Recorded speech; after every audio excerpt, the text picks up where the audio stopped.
23 नवंबर 2023 एकादशी के दिन चुपचाप गाय को खिला दें कि एक छोटी सी चीज रोडपति भी होंगे, करोड़पति मिलेंगी, सभी संकटों और कष्टों से मुक्ति, पितृदोष तुरंत होगा खत्म। पूरे साल आपके घर में भरे रहेंगे अन्न धन के कि आपकी साथ कुछ देर तक करेंगे रुपयों पैसों पर। राज जी हाँ दोस्तों, 7 पीढ़ियों तक बैंक बैलेंस बढ़ता चला जाएगा, दुख दूर हो जाएंगे और सुख आपके पास आ जाएंगे, सुख आपके कदम चूमेगी। यदि आप 10 सितंबर एकादशी के दिन गाय को यह एक छोटी सी चीज खिला देते हैं जो कि इस वीडियो में हम आपको बताने वाले हैं। जी हाँ दोस्तों, यकीन मानिए इस चीज को यदि आप गाय को खिलाते हैं एकादशी के दिन तो भगवान विष्णु जी और माता लक्ष्मी बहुत प्रसन्न हो जाएगी।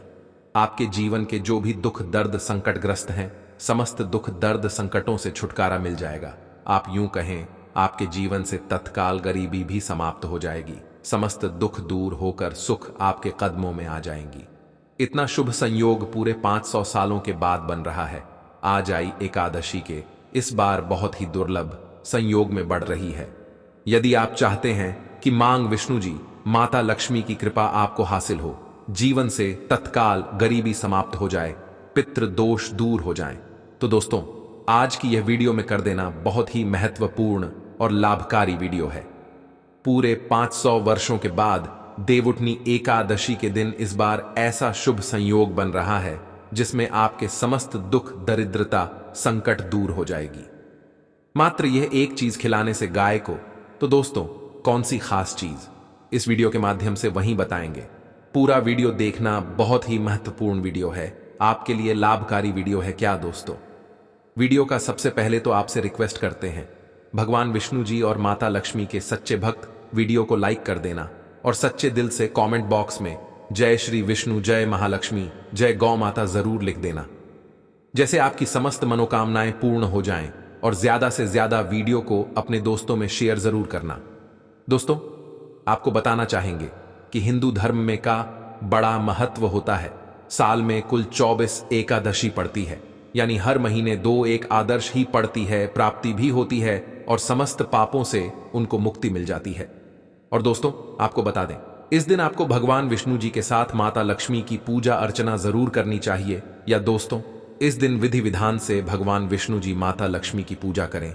मंदिर और ऊर्जा स्थल को साफ कर आपको भगवान विष्णु जी माता लक्ष्मी की मूर्ति को स्थापित करना चाहिए। इसके बाद उनकी पूजा विधि अनुसार पूजा करें, व्रत का संकल्प लें और विष्णु जी और माता लक्ष्मी को नमस्कार करें। भगवान विष्णु माता लक्ष्मी की पूजा में आपको फूल, नारियल, सुपारी, लौंग, अगरबत्ती भी, पंचामृत भोग, तेल का दीपक दल और दान चंद्र जरूर रखनी चाहिए।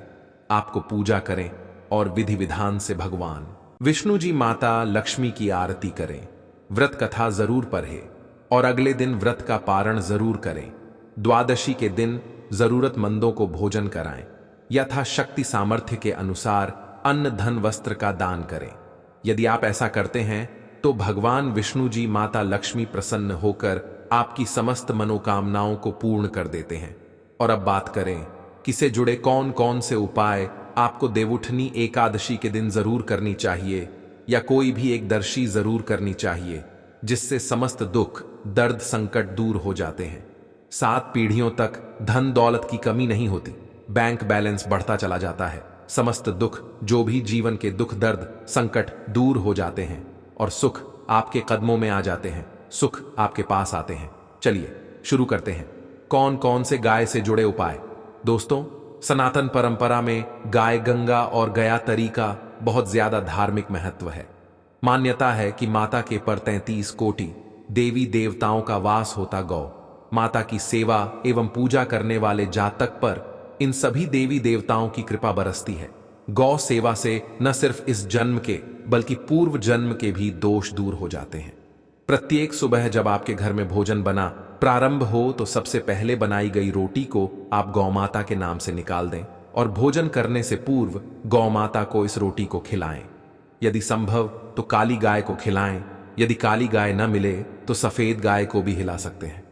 प्रत्येक ऊर्जा और मांगलिक कार्य में गौ माता या उनसे जुड़ी चीजें जैसे गाय का गोबर, गोमूत्र, गाय का दूध अथवा गाय के दूध से बना भी जरूर शामिल करें। इससे आपको उन्हें की प्राप्ति होगी।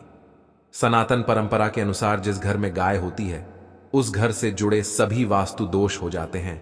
किसी भी पूजा में गाय से हासिल 5 मई युक्त प्रथा का उपयोग जरूर शामिल करें, क्योंकि पंचम के बिना कोई भी पूजा पाठ और हवन सफल नहीं होता। जहां दोस्तों व कृपा पाने के लिए प्रतिदिन, सप्ताह अथवा महीने में परिवार समेत एक बार गौशाला जाने का नियम जरूर बनाएं और वहां गायों को हरा जरूर खेल। इससे आपको शुभ फलों की प्राप्ति और साथ ही साथ गौ सेवा और ऊर्जा से 9 ग्रह शांत हो जाते हैं और इनसे जुड़े दोषों का निदान हो जाता है। गर्मियों में गौ माताओं को पानी पिलाएं और सदी में गौ माता को गुड़ जरूर खिलाएं। ध्यान रख कि गर्मियों में गाय को गुड़ खिलाएं। अनेक देवी देवताओं को अपने शरीर पर धारण करने वाली गौ माता से जुड़े कई शुभ और अशुभ संकेत भी होते हैं। मसलन गाय का दूध दुहते समय यदि गाय ठोकर मार दें और सारा दूध बिखर जाए तो अब शगुन होता है। यदि कोई निकल रहा हो और गाय अपने बछड़े को दूध पिलाती शाम में आ जाए तो निश्चित रूप से जिस यात्रा के लिए आप निकले हैं वह यात्रा आपके लिए जरूर ही सफल होगी और वह काम जिसके लिए आप निकले हैं वह जरूर ही होगा। यात्रा पर जाते समय बाएं ओर गए हैं कि आना और रात्रि में गाय की हुंकार करना भी शुभ होता है। दोस्तों, साथ ही साथ गाय के साथ आप भूल कर भी यह काम न करें, अन्यथा मिलता है घोर पाप और जीवन भर की परेशानियां। जी हां दोस्तों, गाय को राष्ट्रीय पशु बनाए जाने और इन्हें मौलिक अधिकार दिए जाने की बात है। तो सवाल उठता है कि गाय जब भारतीय संस्कृति का अहम हिस्सा है तभी गाय के साथ लोग खराब व्यवहार कैसे करें। लेते हैं गाय दर दर, भटकती रहती है, हर पर इन्हें चारा तक लोग नहीं देते का जब तक दूध देती रहती है तो उनकी सेवा होती है और जैसे ही दूध देना बंद कर देती है तो लोग इन्हें उनकी किस्मत पर छोड़ देते हैं, सड़कों पर और गलियों में भटकने के लिए।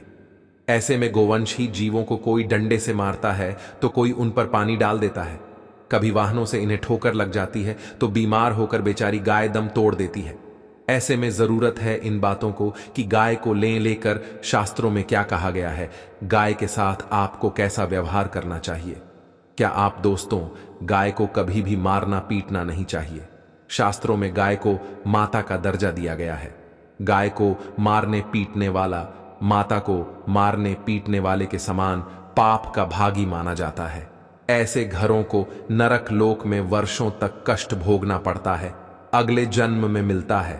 तथा है कि गौतम मुनि ने गलती से गाय को डंडा मार दिया जिससे गाय की मृत्यु हो गई थी और इस पाप से मुक्ति के लिए इन्हें वर्षों तक तपस्या करनी पड़ी। भगवान श्री कृष्णा जी ने स्वरूप में आए वृत्तासुर का वध कर दिया था, जिससे मुट्ठी के यह भगवान श्री कृष्णा को संपूर्ण तीर्थों को एक झुंड में बुलाना पड़ा और इस कुंड में स्नान से वह मुक्त हो गए थे।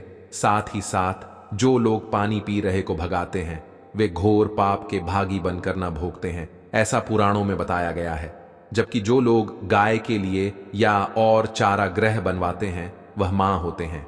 ऐसे लोग घोर पाप से मुक्त होकर स्वर्ग पाए जाते हैं और बड़े ही धनवान कुंड में जन्म लेकर सुख भोगते हैं और साथ ही साथ आराम कर रही गाय को कष्ट देकर कभी भी उठाना नहीं चाहिए। कहते हैं कि जिस स्थान पर गाय बैठी है वहां से नकारात्मक ऊर्जा समाप्त हो जाती है। गाय के बैठने की जगह को जो लोग नियमित साफ रखते हैं वे पूर्व जन्म में किए गए जाने अनजाने में पापों से मुक्ति हो जाते हैं और गोलोक में स्थान पाते हैं। गाय को डंडा मारकर उठाना, पानी डालकर उठाने से मनुष्य पाप का भागी है और अगले जन्म में उसे दर दर भटकना पड़ता है। और साथ ही साथ शास्त्रों में बताया गया है कि गाय का दूध उसके बछड़े के लिए होता है। गाय के बछड़े से हुआ दूध ही मनुष्य को लेना चाहिए, परंतु कुछ लोग एक बार गाय को दो लेने के बाद फिर से बछड़े के लिए हुआ दूध भी हो लेते हैं। ऐसा करना घोर पाप कहा जाता है। ऐसे दूध को दो हारने वाला और ग्रहण करने वाला दोनों ही पाप के भागी बन जाते हैं। दोस्तों, साथ ही साथ शास्त्रों में कहा गया है कि गोवंश यानी गाय और बैल के नहीं बैठना चाहिए। इनके एक पर बैठने से महापाप लगता है।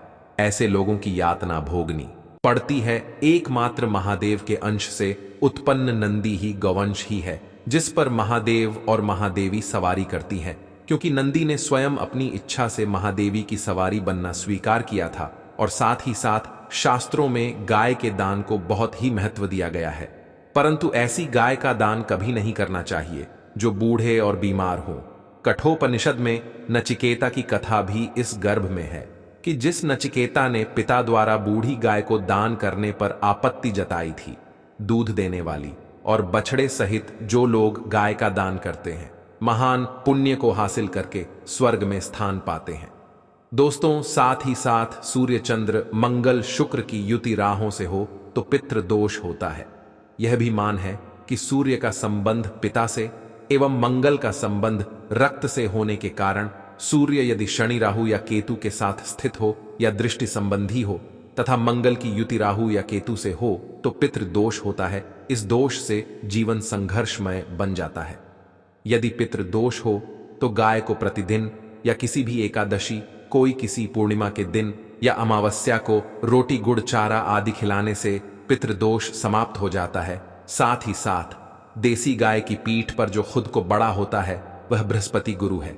8 जन्मपत्री में यदि बृहस्पति नीच राशि मकर में वो सफल होगी। और साथ ही साथ यह संकेत भी जाने, यदि आप यात्रा पर जा रहे हैं और सामने आपके गाय पर जाएं अथवा अपने बछड़े को दूध पिलाती हुई सामने गाय दिखाई दे जाए तो समझ जाना कि वह यात्रा आपके लिए जरूर ही सफल होगी। और साथ ही साथ घर में गाय होती है, उसमें वास्तु दोष स्वतः ही समाप्त हो जाता है। और साथ ही साथ आपको बता दें कि गाय को आप जो भी रोटी बनाएं, प्रतिदिन ताजी रोटी ही बनाएगा। को अगर आपने रोटी बनाई है तो कोशिश करें कि उस रोटी को आप तुरंत ही गाय को दे दें। अगर आप उस रोटी को रख देंगे और उस रोटी को अगले रोटी मानी जाएगी। गाय को कभी भी बासी रोटी न दें, इससे घर में नकारात्मक ऊर्जा वास करती है और जो भी कार्य आपके बनने वाले होंगे वह कार्य भी आपके बिल्कुल भी नहीं बनेगी। इससे आपके घर में हमेशा दरिद्रता आवास रहेगा और आप जिस भी कार्य को करेंगे उस कार्य में आपको हमेशा असफलता ही हाथ लगेगी। इसलिए को कोशिश करें गाय को रोजाना ताजी रोटी बनाकर खिलाएं और रोटी को बिल्कुल न रखें। बासी रोटी गाय को न दें और साथ ही साथ सदी की गाय को नहीं खिलानी चाहिए कि घर में कोई फल है, कोई सब्जी है। सर जाए तो लोग क्या करते हैं, गाय को खिला देते हैं। नहीं, ऐसा नहीं करना चाहिए। ऐसा करने से यदि आप गाय को खिलाते हैं तो और पाप के भागी बन जाते हैं। आप बिल्कुल भी सड़ी गली चीजें गाय को ना खिलाएं और साथ आटे की लोइयां बनाकर उनके ऊपर हल्दी लगाएं। इसके बाद आप उन 11 दोषियों को एक एक करके को खिलाएं। प्रत्येक लोई को खिलाते समय गाय के सींग हो पर हाथ फेरें, पीठ पर हाथ फेरा, मस्तक पर हाथ फेरा। माता कहा कि आप चरण के स्पर्श करें। जहां दोस्तों ऐसा करने से आपके समस्त कार्य बनने लगेंगे। जो दुख का समय चल रहा है वह भी समाप्त होगा। आपके जीवन में खुशियां ही खुशियां होंगी। और एक बार आप 7 बार गाय की परिक्रमा भी कर लें तो आपके समस्त कार्य पूर्ण होंगे। साथ ही साथ आप गाय को जब भी रोटी दे, रोटी पर या तो आप थोड़ी हल्दी लगा लें या थोड़ा गुड़ रख लें, तब गाय को खिलाएं। आशा है आज की प्रस्तुति आपको समझ आ गई होगी।